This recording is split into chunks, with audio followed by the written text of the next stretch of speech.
right, and welcome back to our third session of today, and really excited about these next two. So much so that Cheryl was here yesterday talking about multicultural markets. We liked her so much we needed to bring her back for round two. And Ryan Pinney, no stranger to NAFA, and hopefully not to all of you, a great industry resource. Before I turn it over to them, just a couple quick reminders. These sessions are being recorded and will be available at the conclusion of the event and on our website. I know specifically with these two, they're going to love to keep this interactive and are going to entertain lots of questions. So please submit those through the chat and comment box below, and we'll make sure that we get those addressed during this workshop. And again, there is a survey that'll be distributed, and we really encourage you to complete that. We always benefit from your feedback. So. Ryan Pinney is the president of Pinney Insurance. I'll say that, outstanding organization, very innovative, and I believe ahead of his time compared to a lot of other agencies out there. And Cheryl Brown Hickerson, founder of Females in Finance, has done an incredible job of building just an extremely interactive online community of dynamic women in the business. I'm a proud male ally network member. I was an early invite too, Cheryl, so I appreciate that. But you guys, you've done some great things, and I know have really led the charge in helping bring more attention to women and diversity in financial services. So we appreciate your work there. They're going to be sharing some information about modernizing their practice, leveraging technology, really beyond the basics of Zoom. And really kind of thinking outside the box on ways to better serve clients and build your practice in our remote and distance working environment. So I'm going to go ahead and stop talking, turn it over to the two of you. Thank you for spending some time with us, and we look forward to your session.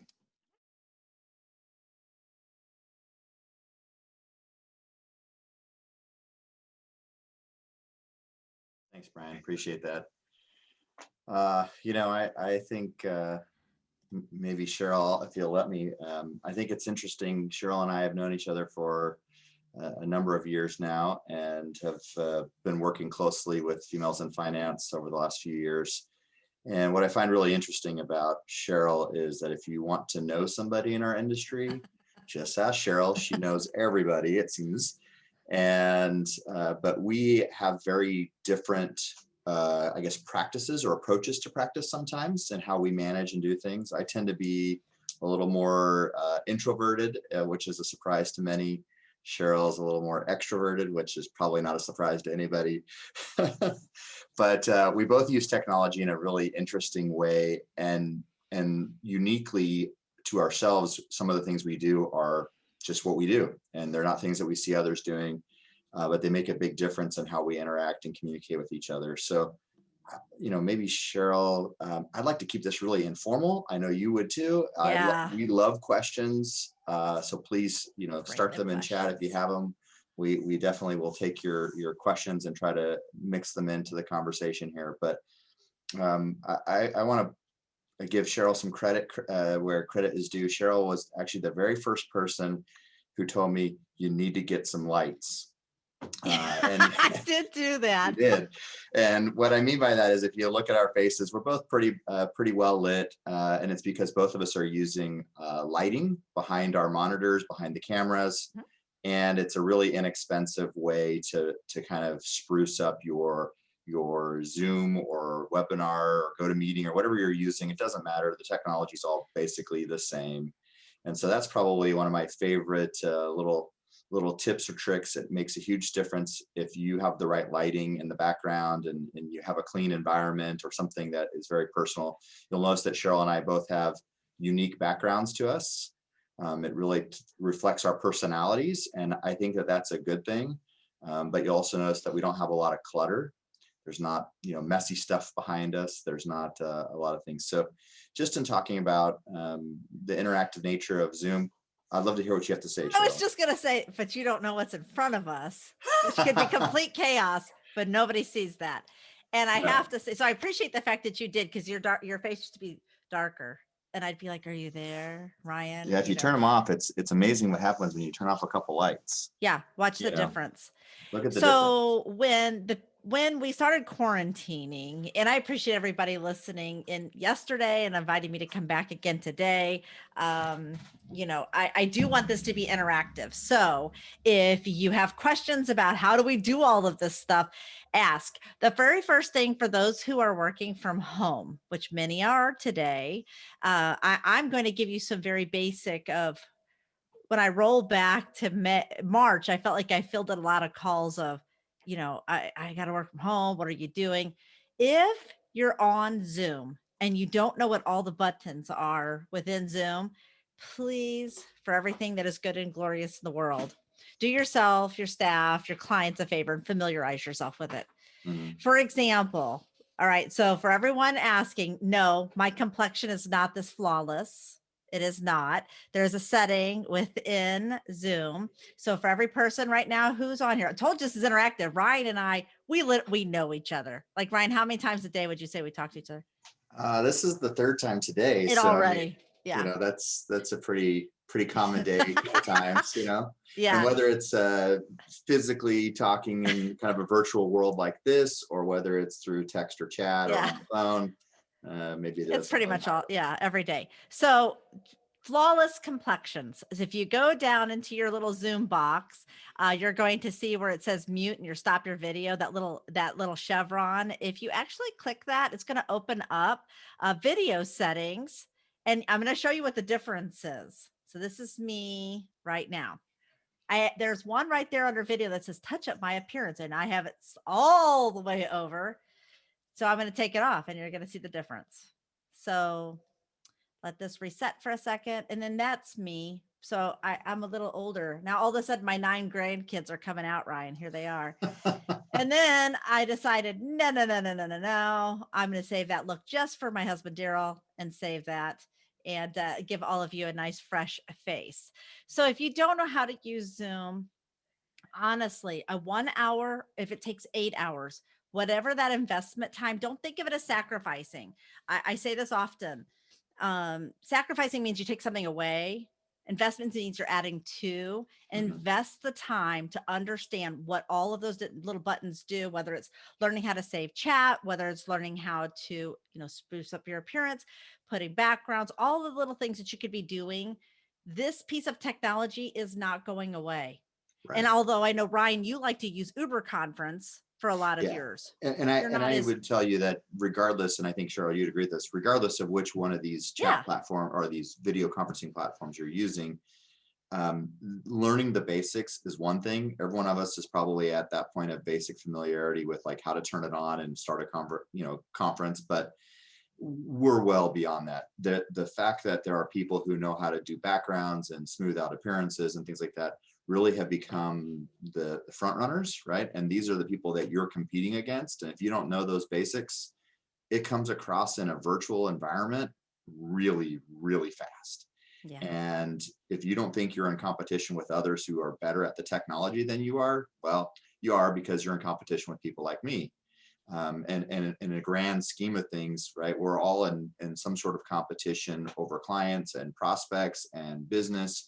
And whether it's someone, me specifically, or someone in your local, backyard who's doing it, if they're doing a better job at the basics, you're falling behind and you're losing business because of it. So Cheryl and I use a lot of tools that are designed to help us look good on camera, right? Lights, sound good, use a good microphone, use a good set of earbuds if you like, or maybe even occasionally we'll revert to like a headset, and I use a wired version because I like it. Make sure you have a good camera. So there's a question about HD versus non-HD. If you can use HD because you have an HD camera, by all means, please do so. But I've even seen plenty of people do Zoom. I do Zoom all the time off my phone. Just make sure that you have the orientation right. Because if you hold the phone like this, the orientation, you cut off part of your screen. If you turn it like this, all of a sudden you get the full screen, right? So just understand some of the basics, or the beyond the basics, right? Some things that Cheryl and I would call basics now. But I really have a question for you, Cheryl, because you always come up with a good one. What is your We have not favorite? rehearsed this. We haven't. Friends. What's your This is literally favorite? just two friends talking to each other right now about technology. What's your favorite new tool that I don't know about? Oh, okay. So I have two. I Okay, always come with more. come with more. Got to be prepared. All right. So the first tool that you may not know that I use pretty prevalently is ClickUp. So for those of you out there who use, let's say, Trello, and you use, hopefully if you don't know any of the names, right, this is where you write it down. This is it. For sure. But if you like do Trello, or if you have like a to-do list, whether it's through Microsoft To Do, or you used to be Wunderlist, or you have Asana, or any of these things that you use, any of that. ClickUp allows you to take that to a whole nother level. So you can bring teams in, and you can have certain to-do tasks that are oriented by project. So it's like project management on steroids a little bit, and you're able to assign things to other people. So like, for example, my husband and I have one ClickUp that's just our personal with our bills and our things. And I'll come in to, hey, did you pay this? Yeah, I did. And it's back and forth through that. And it sets up a to-do on his list on his dashboard. And he can see, he doesn't have to come and ask me. He just checks the dashboard, and I just check my dashboard. The same goes with all of the client stuff that I do. It's right there too. It gives me a reminder, because I bet every single one of you, now I do have my notebook right in front of me. I still write things down from a neuroscience part of it, but then that goes in oftentimes, either you could say your CRM, but for me, if it's an actual just to do, it's going in my ClickUp for sure. My second thing is, and this one you might not know, Ryan, I use this quite a bit. So, okay, so Zoom, you have to go set up. It's kind of whatever. There is a wonderful piece of online conferencing called whereby.com. So whereby allows you in a free environment to have up to 4 people in a room. And I'll tell you right now, for every single person who's on here, just go and at least squat your name. For everything out there, I don't care if you're never going to be on Pinterest, squat your name. I don't care if you're ever going to use Snapchat, go Mhm. squat your name. Own your names, because if you don't, someone will take it. For sure. For the person out there whose name is Cheryl Brown and Cheryl Hickerson on Twitter, okay, because if you're not using them, which they're not, because I wasn't early enough in squatting those names. But whereby is just like Zoom in the sense that it's set up very similarly, except it's not a standalone application that you're downloading. You're literally using it through a web browser. So web browsing. Mhm. So that also means that when Ryan talks, if you're on a web browser, I have to listen for a second. So you can't do a whole lot of talking over too many people. It's not too bad when it's just 2 people, but it's a little bit more difficult in that space. Where this is useful and why I'm telling you is because you can have a standalone room, and all those people who want to call and pick your brain, or they just want to ask you a quick question. Put a standalone 1 hour somewhere in your calendar so that you're not filling it up with all these people picking your brain. Use your whereby.com/, and in my instance, it's females and finance. And I have a 1 hour office hours that people can come there while I'm just sitting there working, and they can come into the thing, and it only allows 4 people at a time. So I'm not going to take a bunch of them, field some questions, goodbye, they're off, and on to the next person that lets come in. How's that?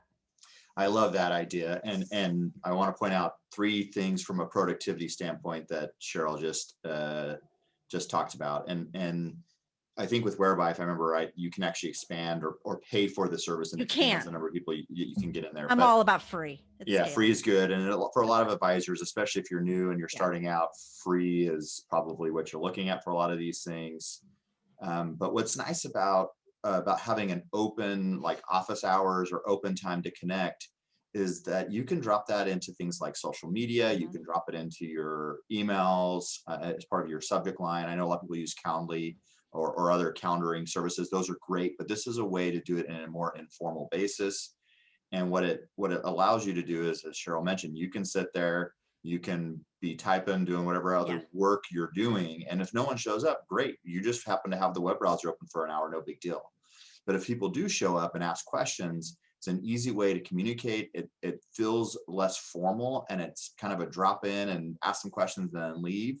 And I see a lot of times where people are using it as a kind of a productivity tool to answer those quick, hey, I need a question answered, or I got a second.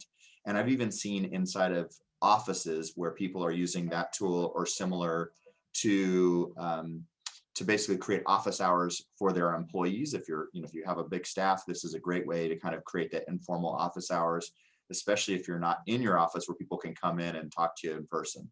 So some really great productivity there. I And like there's some that one. questions in here too. I want to make sure we get to, because a couple of them I want to answer. One person sent me something privately that said, what makes up a good Zoom background? Because sometimes the canned ones aren't very appealing. I agree. And Ryan, I think your office is maybe similarly set up, although you're actually in your formal office at the office. I Correct. am at home. I have been working from home for 12 years. For every single person that is facing a wall with their desk right now, I want this one's for you to listen to. One, it is actually not good feng shui to be facing an off the wall, because one, it's great for sound and holding in your sound when you're speaking. However, it's actually not very good for your mental part to be facing a wall all day. Move your desk, and that's what I did. I moved my desk to the center of this spare bedroom. Can you turn that back off? Thank you. Just talk about lighting, and and then all of a sudden the light came on. Put your desk in the center of the room, and then put something behind you like this, so that you don't have to use fake wallpapers or whatever and things. I don't use that. The other thing too is that you want to look genuine. People actually like to be able to see into your home. Like, they learn a little bit about, like, one of the things people come back like, you really like that color of pink, don't you? I'm like, yeah, actually I do. Right. And that kind of stuff. But just moving it into the center of the room actually helps open you up. You don't feel like you're facing a wall.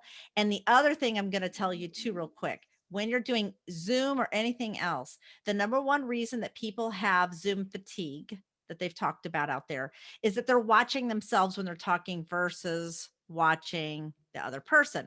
You can very simply, and I taught you this on another NAFA previous call for those who were on it. If you go to your box, your screen, and the little three dots, and you click it, you can turn off your self view. That way you're not looking at yourself all day. We were not meant to look at our faces all day. That's why we can't see ourselves. Okay. Turn it off. You're going to be amazed a week later that you're not going to feel nearly as fatigued, because otherwise you're sitting here and you're fixing this. You're and always fiddling, or I don't you're like my fiddling, you're collar looking or around. whatever. Exactly. It takes it away, because you're like, What I whatever. find really interesting is setup is such a big part of what we do. And I think in a professional environment where we were used to meeting face to face, things like brochures, how your office looked, how your reception area looked was a big part of the planning to meet with clients or having clients come into your space. Mhm. And I think that we've forgotten a lot of that when it comes to this virtual, environment. And what's really appealing or kind of interesting to me, my daughter's really big into photography, and so she's always reminding me about the golden ratios and things like that, which is that you should be roughly in the middle third of the screen, right? Yeah. You should not be all the way up to the top, and you don't want to be too casual. Like I'm Like kind of this. if I No. you can always tell when I'm not really paying attention because I lean way back, right? Mhm. But I also don't want to be way up here, like that doesn't really appeal. And so there's things that are important. If you know where you're sitting or how you're sitting or kind of what your thing is, once you kind of get it set, you're good to go. But Here's let's I want to address a couple of questions here real quick. sure. HD versus non-HD in Zoom. HD. Yeah, I thank mean, you if you very much. have it and if you have the bandwidth Yeah. all day, and that's the thing is, a lot of us we're using office or home, internet speeds that were slower because we didn't have the demand on them. But if you're using a lot of video conferencing, especially if you're in a household where you have like kids or something going to school virtually in the background, like you boot, to spend the extra 20, 30, 40, 50 bucks, whatever it is, get the faster internet at your house if you can. It makes a huge difference. Yeah, that was when somebody asked me. I was on a television program a couple months ago, and they were like trying to trip me up. I think, and they're asking me a bunch of questions. They said, your weirdest purchase for 2020. And I said, high speed internet. Cause we went all the way. We went full on fiber optic. Yep. And now it's like lightning fast and you don't get that. Another question on here was Whereby versus Calendly. Now they do different things. Calendly is an auto scheduler so that people can come in and actually get time on your calendar, hence the Calendly. And then Whereby is an actual video conferencing, but it's on a web browser versus that. Somebody asked, is it similar to Clubhouse? So I do want to I need 45 seconds personally on Clubhouse. Please. I get this a lot. I think that Clubhouse has a very real space in being able to dialogue and things like that. But I'm going to tell you, for the people that are on this call, if you're actively doing business, to me, it's a time suck. I am, and I am a social media marketer. I got a whole bunch of awards back here that say I do that pretty well. And I'm telling you, I'm not doing the Clubhouse. And it's because I have only got so many hours in a day, and they're the same ones you have. It's a non-renewable resource. Because of that, I had to let something go. And that just was not a space that I felt that was going to benefit my business, get me out there in front of the people, capitalizing on the opportunities, as best as spending time here or in other places. So for Clubhouse, it was kaputs. What do you think, Brian? I agree. And actually, to expand on that, I mean, this is probably another good segue is, I used to spend a ton of time doing online social media marketing and, very engaged there. And I still spend time. I just spend it a little more wisely than I used to. I actually, and this comes back to compliance. I know there's probably many of you who are registered reps and you're like, well, I can't be on social media or I can't use it for marketing. And the answer is yes, you can be on social media. You just can't promote your business if you're on it, right? If you're a registered rep a lot of times, or you can't conduct business online, fine. I would argue that in a lot of ways, social media is a better listening tool than it is a broadcast tool anyways. I find out a lot about clients and friends and, other people that I know and interact with about what's going on in their lives through social media without being invasive. It's actually really easy. As long as you provide the right sourcing. It gets creepy if you don't. It's okay if you do. And I know, Cheryl, we've had this discussion about Yes, we did. About the difference between men and women. If you approach a man and you say, "Oh, I noticed," or "Hey, I see that you did this thing," most guys are like, "Yeah, whatever." Women kind of take a little side stance of like, "Well, what are you doing?" And you're like, so you have to make sure you tell them, "Oh, I was, I noticed the other day on Facebook that you said X." And as long as you tell them where and how, they don't feel creeped out typically. But there's a lot of listening that should be taking place. And I go back to the old adage of, God gave you 2 ears and 1 mouth, use them accordingly. And so you should probably doing on social media twice as much listening as you are broadcasting. But that also means that you need to have downtime. And so I really have gotten to the point where, because we're on screen so much today, that I pretty much like 8 o'clock, 8:30 my time, I kind of mute everything. I'm not looking at social media anymore. I'm definitely not doing meetings. I even kind of try to get away from the TV just because there's so much screen time. It kind of becomes a brain drain. Your eyes, get tired of everything. Yeah. So I'd encourage you to really think about how to disconnect at the end of each day and give yourself a little bit of extra time. And I'll tell you, there's a lot of research right now coming out about if you're having trouble sleeping, if you feel like you've gained an extra 15 or 20 pounds during COVID, whatever, there's lots of things going on physically and emotionally and mentally. Almost all of it can be tied back in some form or fashion to a tremendous increase in screen time and being on screen. So take a few minutes. I see a question here about Buffer for social media posting, and I like Buffer. I do too. There's a couple other tools that are similar. The one thing I'll tell you that I don't like about the social media aggregating tools and the automated posting tools like Buffer or I'm interested to hear what your answer is, because I have my own. Yeah, is I don't like that they're not native to the platform. And so it's hard to figure out things like the picture formats, do links work, do tagging work. And so it takes a couple minutes longer, but you get a much better impact if you actually go to the individual social media places and post. And if you are going to use something like Buffer to schedule and post to multiple social media platforms at once, make sure that you immediately go right back into each one of those platforms and adjust as needed to make it correct. But if you're going to do that, it's easier just to start there in the first place. So Buffer is a great tool if you don't plan on making something that's going to be read. So if you want to put out social media that no one cares about, go ahead, use Buffer all day long. So I just don't see it being used a lot.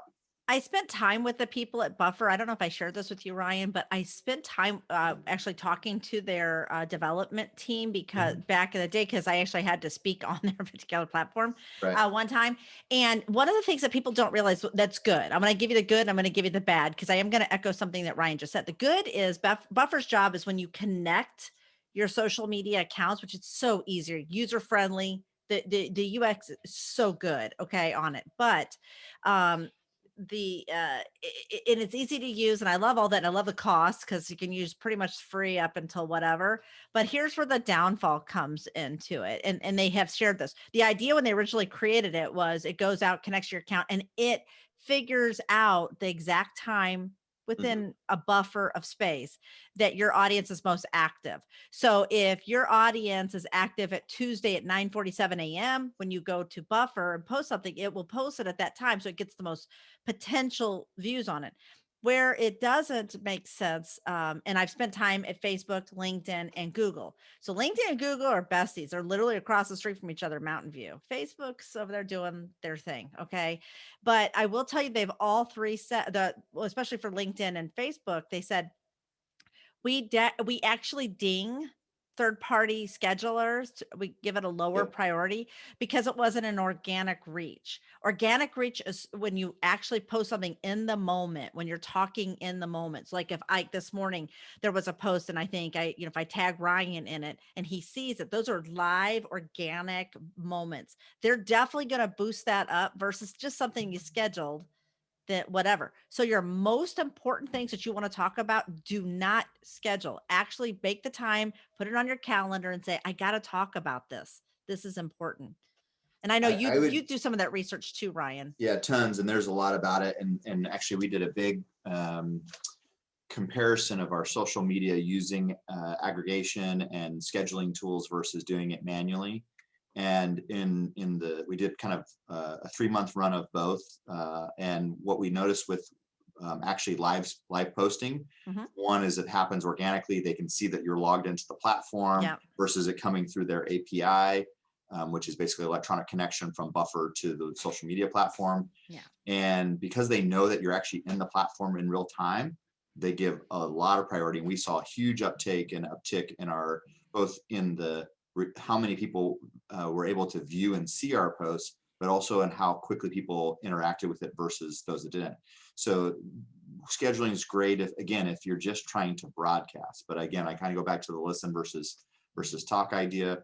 And if you're doing it in the moment, it's going to have a much better impact and much better effect. The other thing I would add to that, and this isn't a ding necessarily on any of these other places, but there are a lot of people in our industry who are giving you pre-scheduled content, and pre-scheduled content is fine. Don't get me wrong. I'm not dinging them saying no, don't use their content. Just understand that when you use their content, especially if you use it verbatim, you don't change the images, you don't add additional commentary to it. Social media, the algorithms can see that 200,000 people just posted the same post. Yeah. So if you're doing Life Happens Month or Insure Your Love or whatever it is, and you use the same post as every other insurance agent in the country, guess what? You're going to get 0 results, almost none, because they see it and they immediately tag it not organic, contrived, scheduled, and they give it the lowest priority ranking they can. And if you think that's not true, or think that that can't possibly be because there's 1 billion plus users on Facebook as an example, take part of a post that you posted. If you go to your business page where you posted that, just take a section of it and copy it and paste it up into the search field. Look at how many other people posted exactly what you posted. Yeah, tons. As soon as they see, Facebook goes, nah, we're not doing that. So they really need that organic part. Yeah, and so my I guess my caution or my clarification there would be, if you're going to use that third-party content that's provided, or by Life Happens or by your carriers or whatever, fine. Just make sure you customize it too. And it's really easy to customize it by adding additional tags, whether that's hashtags for relevance or adding tags to specific individuals. Or adding some additional commentary about why you support this or why you believe it to be true. Doing that is going to make it so even though some of the content is the same, it's a unique post. And from that perspective, it will get better response and better traction than those that don't. So I And would definitely, it's 10% is what Facebook told me. They said so if a post is, 10 sentences, 10% of that post has to be changed in order for the algorithm to recognize, okay, somebody reworded something, and then they'll boost it up a little bit. But the more you change, the more it goes up. So the nice thing is that if you decide to use a meme, and an image that's been generated and has text on it, great, use the meme. They know that that's the same. They have an image tags and image, Yep. viewing there.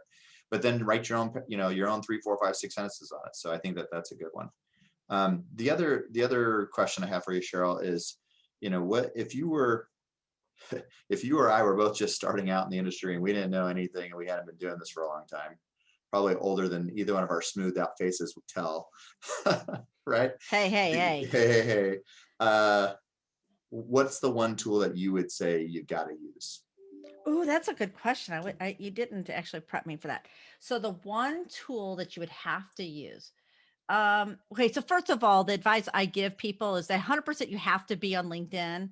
Please don't tell me that people are going to go to your website, because they're not. They don't know how to use it. And I'm going to share this really quick so you understand what I mean. The behavioral metrics is something I'm really intrigued with. How do we do all of this, but online? Like, what does that look like? And why do we behave that way? Okay. So if you happen to notice Twitter, LinkedIn, Facebook, when you open them up, the very first thing your eye does is it darts to the right. It's looking for that red notification.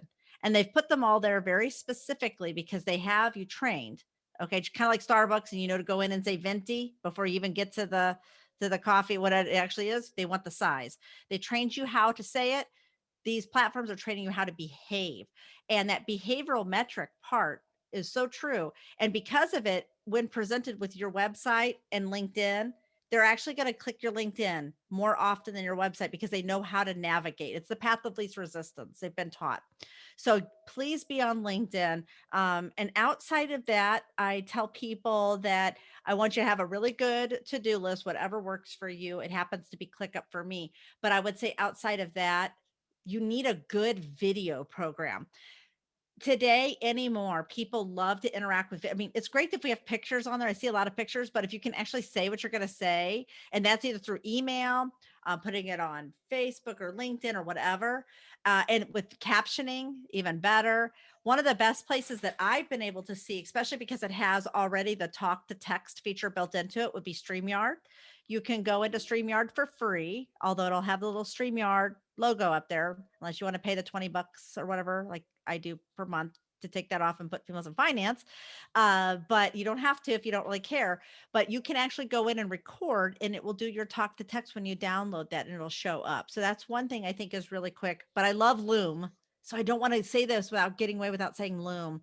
Loom is great because for $5, I think it is I forget, I think it might be for the year even, or some nominal It's amount. very inexpensive. It's so inexpensive that I have old purses that I threw away that I paid way more for that. So I felt like it was worth it. You can go in and actually put it in your Chrome extension. And I love it because I can click it, record in the moment. And I'll tell you where this is most useful for anyone on here has a client that needs to fill out a form and you're trying to explain it. You can literally pull up the form, click Loom, it'll pop up and say, here's the form. You're going to see this here. And you can be like on the thing and pointing to it as they're talking. And I love that feature of it because it helps streamline our business. I'm always about streamlining and making business efficiencies, because then you have more time to do things like market, speak at events, etc. Yeah, and I would tell you with Loom, one of the cool things with Loom is that if you record it once, you can actually use it and send it out. And you see when people open it. Yeah, and that way you can see how people open it, you can Yeah. track it. You don't have to tell them how to do the same thing over and over. I see someone else here mentions BombBomb. Yeah. BombBomb's a video sending service. It basically works through email. It's pretty cool as well. And Loom does too. Yeah, they both do. And I actually Yeah. would say of the two, I kind of like Loom better. I think do you're too. probably right. I think it's also a lot less expensive. Less expensive. The other one that's interesting, and you mentioned about the transcription services to some extent. We do a lot of video on YouTube. And then when you add the closed captioning, which you just select a box, and then YouTube will actually do the closed captioning for you. They'll actually record it. It takes sometimes 24 hours before it's out, maybe even 48 hours. But then what they do is they'll create this this basically Oh, I just thought of something. the text of what you said in your video, and then you can go in and quickly edit it, clean up any mistakes that they made. And then you have basically the written transcript. And where this gets really interesting is you can create a video. So like this video conversation we're having, we could have this video, we could upload it to YouTube, and then we could take the text, and then the text becomes a blog post, and then supplements from the text become social media posts. And so by doing one video presentation, you get the video, you get a blog post, you get multiple social media posts, and it means that you have a huge efficiency in not having to try to think about and recreate content all the time. Content from a marketing perspective is always the hardest part.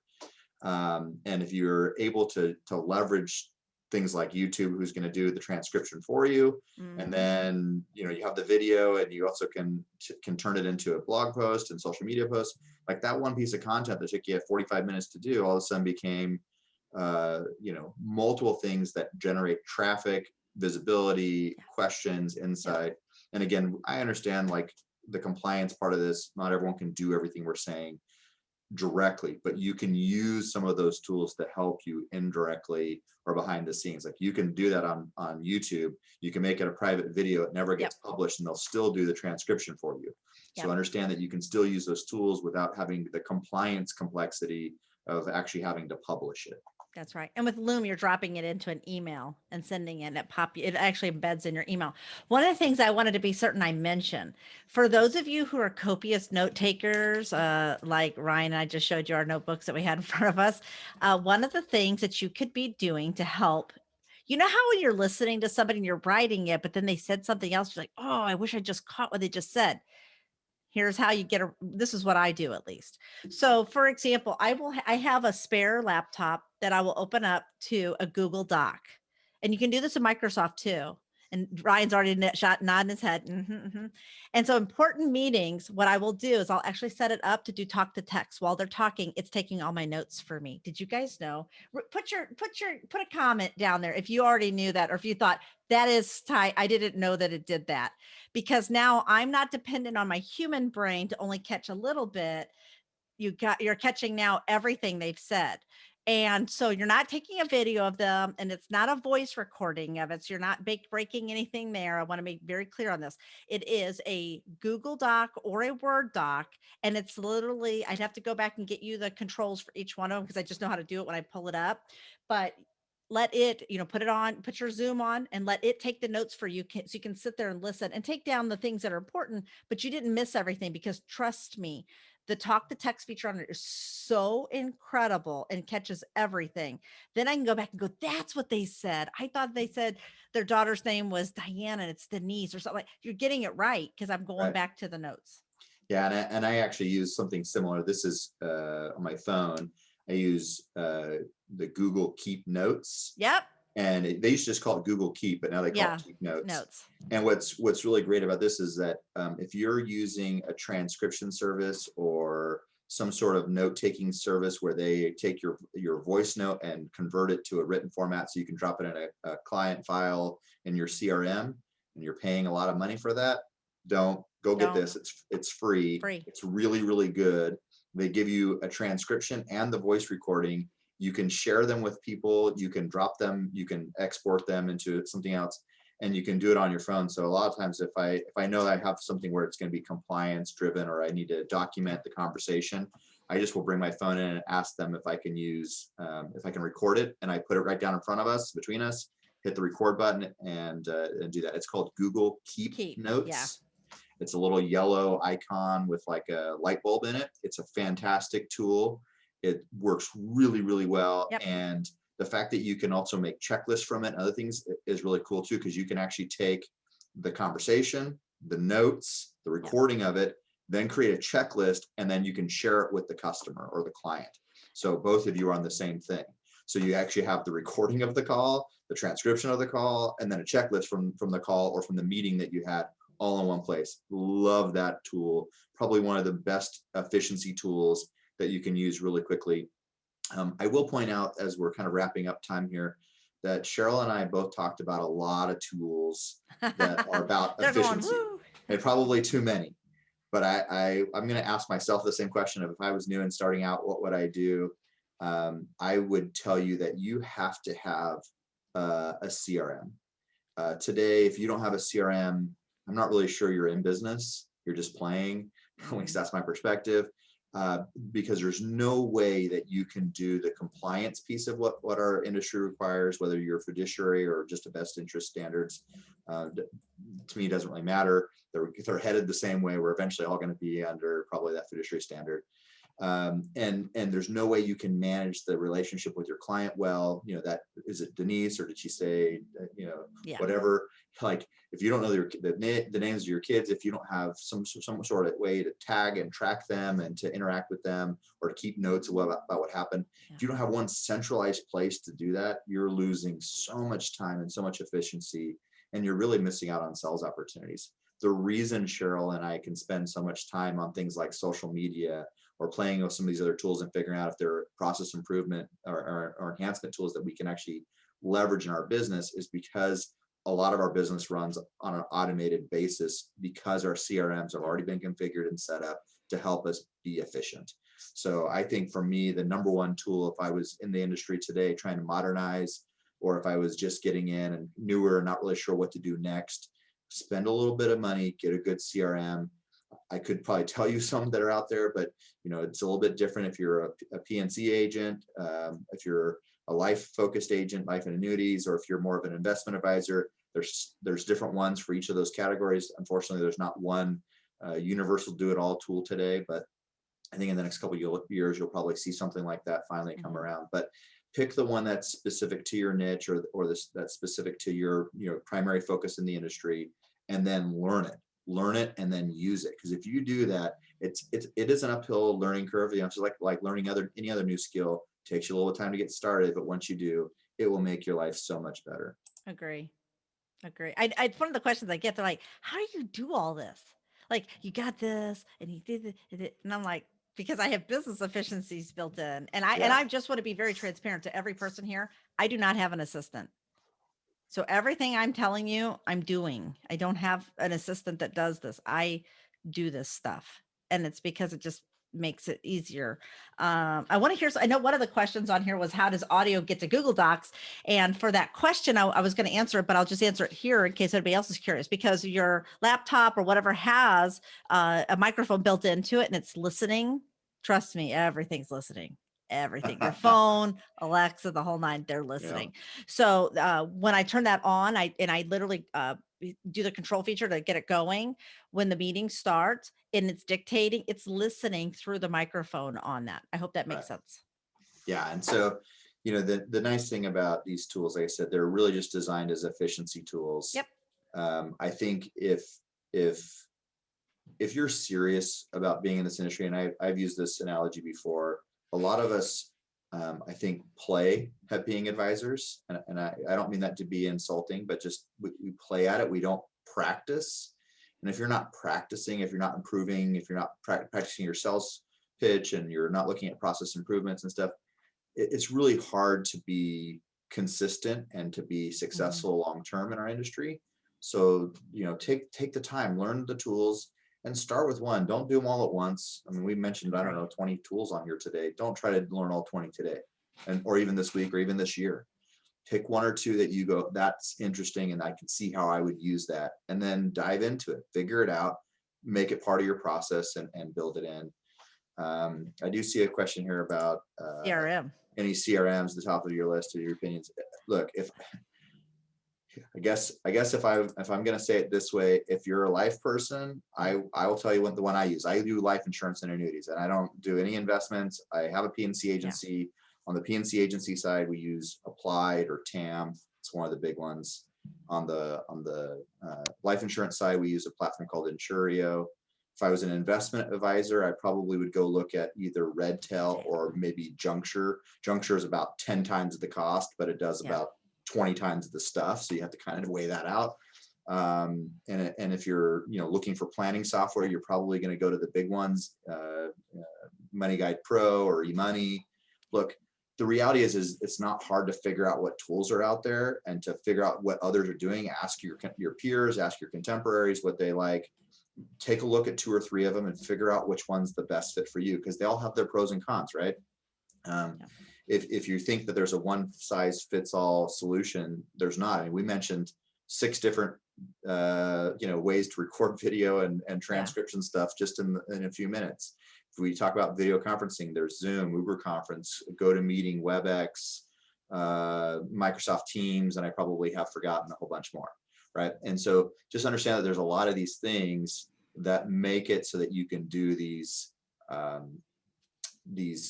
investments in process and basically your programs and your tools. You have to have that capital investment, but it's worth it if you do it right. Hello, Mr. Steiner. Well, I tell you what, that was a heck of a session, and I dropped my virtual background. My lighting's not the best, but I got my light. The My light light looks in front of pretty me. good. I would just lift your I computer tried to up get a rid of the little. wrinkles of my face. Yeah, and you want to bring your camera a little higher up, Little so it's straight higher. online, so you're not going up your nose. That but that's okay. Yeah, well, I gotta like raise it up. There you go. Yeah. That looks great. That looks now great. I'm just holding the. And you know what? You have okay. a wonderful background, and Yes, you you've do. got some stuff that I can see some personality, some golf. I mean, like Yeah. that's a good background with minus the lighting. Fix the lighting. You've Fix got the a really lighting. good background. Well- It's professional and it's personal, and I think that that's always better than a virtual background or some sitting at the dining room table and they can see out into your backyard and you haven't mowed your lawn with this week. Like, and it's surprising how many times that happens. And the good news for everybody, because I know that most of us on the call today probably were not using Google Keep Note. This session is recorded, so for all of the suggestions and technology, please know that we can always go back to this recording and leverage some of these great suggestions from both Cheryl and Ryan. That was a great presentation, a lot of insight. Really appreciate it. Thanks, Brandon. And one more thing real quick, because I see a couple questions came in late and we obviously don't have time for those, but Cheryl and I are not hard to find. If you use social media, you can track us down real easy. And guess what? We'll respond. We'll answer your questions. Yeah, I already emailed him and Yeah, he asked so, about prospect. I mean, that's just how I'm we on do it. So feel free to reach out. Wonderful. Well, thank you guys both again. I would really appreciate the time today and the information. And Absolutely. I know I'm very confident that we'll be seeing both of you again very soon. So Not we're gonna anymore, take it. guys. You're done with me. You're done? But You don't want to come back tomorrow? We've got one more day tomorrow. if somebody doesn't show up, call me. We'll just do a repeat of that. We'll just keep going from here, Just keep going. Well, we've got one more session today. Luke Akery, Reminder Media. He's going to be talking about modernizing your market and making an impact that lasts. Really excited to have him. He's super high energy, a lot of enthusiasm. So we're going to close out with Luke, but we're going to circle back in about 12 minutes for our last session of the day. So get up, stretch, bathroom break. We'll see you in a few. Thanks.